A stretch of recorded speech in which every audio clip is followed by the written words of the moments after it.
I use deer calls every time I go hunt deer.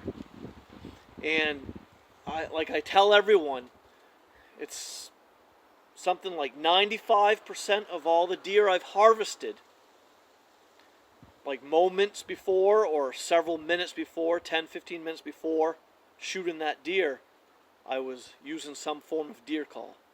I put a lot of faith and trust in deer calls. They really do work. What's really neat about deer calling is it doesn't scare the deer. It can't hurt a thing when using the deer call. It for all intents and purposes, it increases your odds of getting a deer to come in for a shot. It can only help you, not hurt you. All the times I've called at a deer that I could see, that I was watching in the woods, I've watched their body language and watched their reactions. And for the most part, the deer had circled and come in to the calling.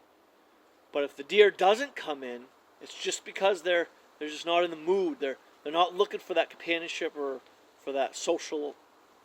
They're not looking to be social or looking for friendship, companionship, however you want to word it or phrase it. Some deer just aren't in the mood. They don't want to come in for one reason or another. But it's not scaring them. The deer's tail will wag, flicker. They'll hear the call and they'll turn and cut those radar-like ears your way, look and listen. And then they'll wag that tail and they'll put the head down and continue on feeding or walking on. But the calling is not scaring them at all. It's not spooking them. They're not going to run away. So deer calling can only help you. All right, so like I said, this was a review on the 2 deer calls. So let's cut to the chase here. So the first one, my favorite, the True Talker-2 by Hunter Specialties. These are closed reed mouth calls. To use the True Talker-2, you push with your finger. You push down here on your finger. An immature yearling buck grunt, you push down at the bottom, push in tight and blow softly. And that's a young, immature buck grunt. And notice I take my free hand and I cup the bottom of the call. It can magnify the sound so it gets out there further. And you can use it for directional purposes, to angle the call whichever direction you want it to go. A lot of times, if a deer is close, if there's a deer within 50 yards, 70 yards, and not coming in and maybe walking away from me, I'll often cut the bottom of the call and I'll angle the call away from where the deer is, to make it sound like another deer is near them, but walking away. A lot of times that will turn them on a dime and make them come in to try to get closer to that deer. So the deer's over here, maybe 50 yards, and I'll cut the bottom of the call, angle away, and I'll do a couple attention grunt.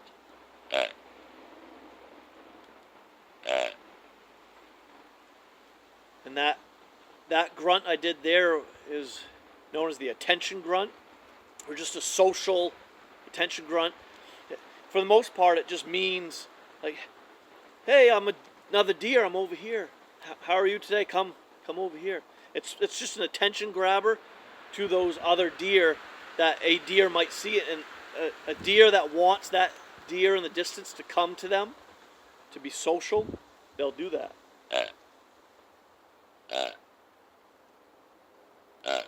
Just a quick, short, little burst. Not like that. That's the wrong way. See, it bottoms out the reed if you blow too hard. Yeah, this is a nice loud call too. It really gets out there. So you can do the attention grunt. It's windy today, so I might blow it a little louder.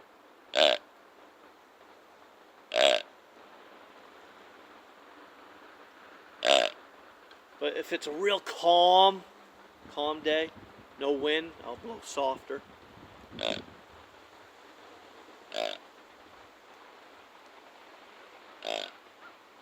Yeah, it sounds real.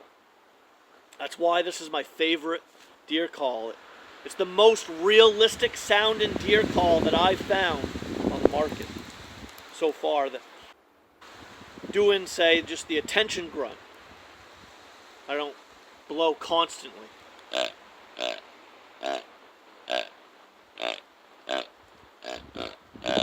See, that doesn't sound realistic.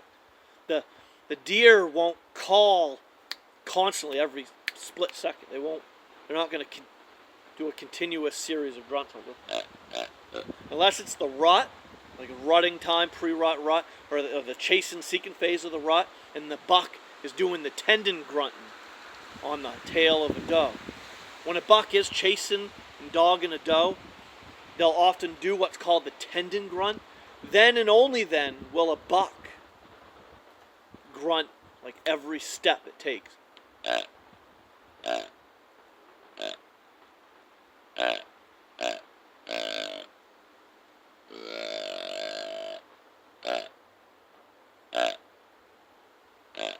I threw in there a buck ball.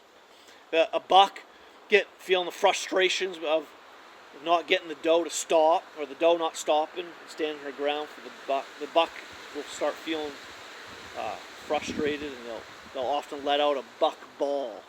A bawl.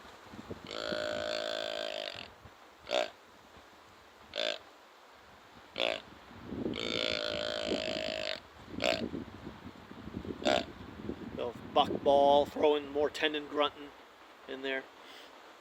And the buck is the only deer during the rut, during that chasing phase of the rut,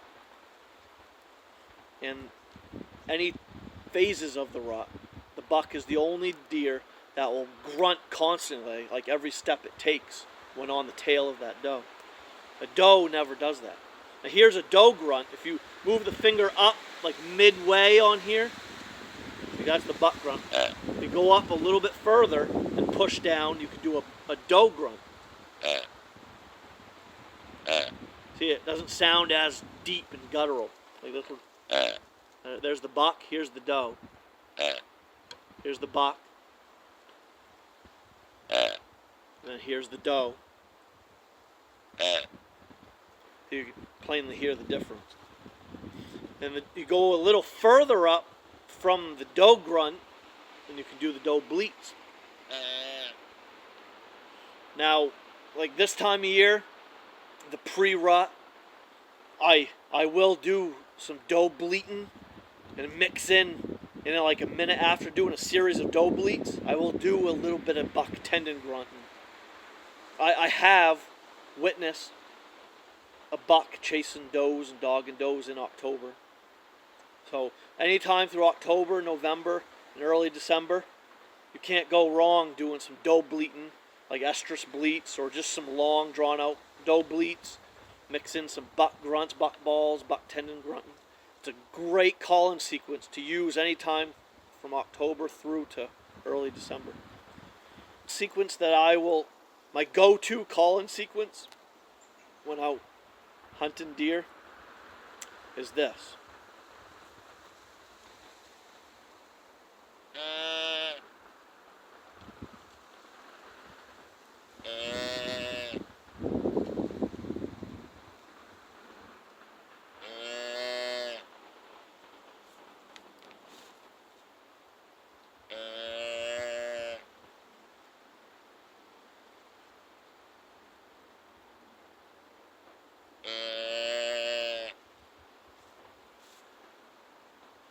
And notice I pause in between each call. That's what I wanted to explain earlier, but I got sidetracked.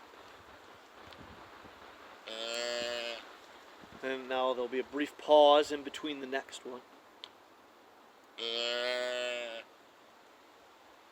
So you don't do it continuously.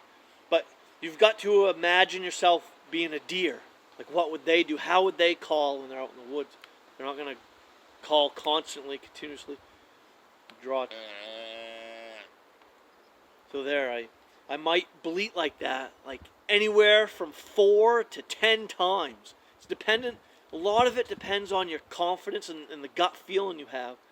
And a lot depends on the conditions, whether or not it's real windy or calm.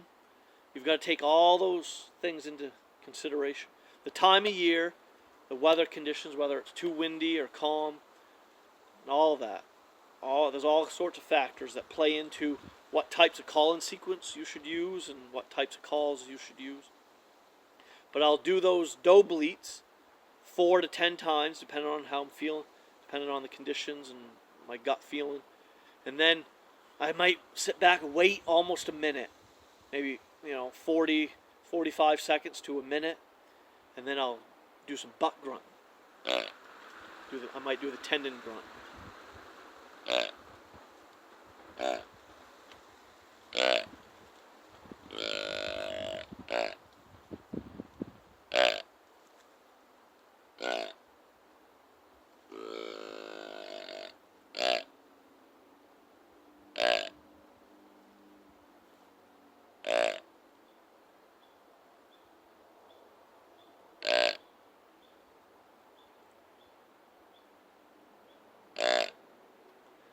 And that would be my call-in sequence. I do that call-in sequence almost every time I hunt deer in October and November. Can't even count on 2 hands how many deer I've called in doing that exact call-in sequence.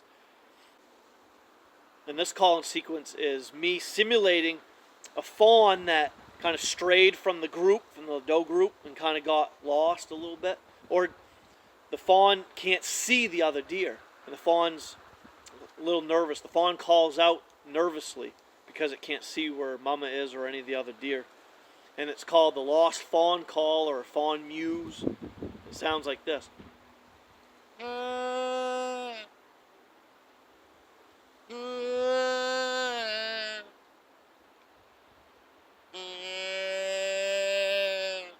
You can put some urgency in it.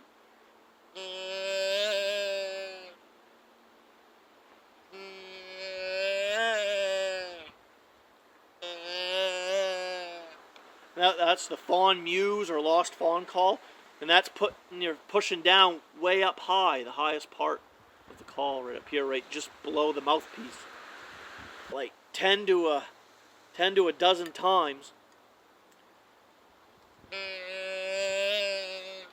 I'll do that exact call, like I said, 10, 12, 15 times, and I'll wait 30 seconds to a minute before throwing in a couple doe grunts.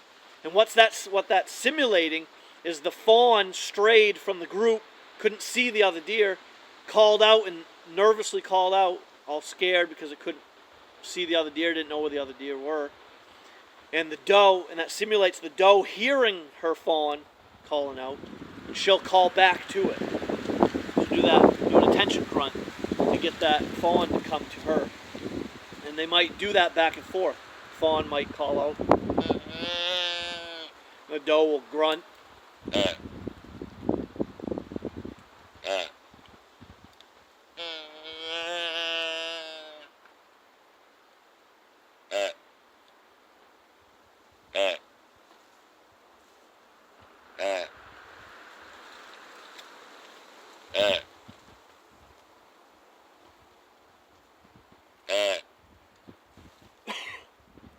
I do that call-in sequence in September when trying to call in a doe, if I'm just looking to shoot a doe that particular day. The maternal instincts kick in instantly on any doe. Even a doe without fawns will come in looking for that lost fawn. So you could have a barren doe out there doing that lost fawn mewing. It actually calls in bucks, does, yearlings. It will call in any deer that's nearby. They'll come to that fawn's rescue, if you will, or they'll come to help that fawn out. It really gets the maternal instincts geared up in that doe. That fires them does up. I've done mews there. That lost fawn call is the call that an older fawn makes. Pretty much it's a yearling deer call. It's the call that a lost yearling deer will make. It's not. And then, so, there's that call, the True Talker-2 by Hunter Specialties. That is my favorite call. I always take this one with me to the woods.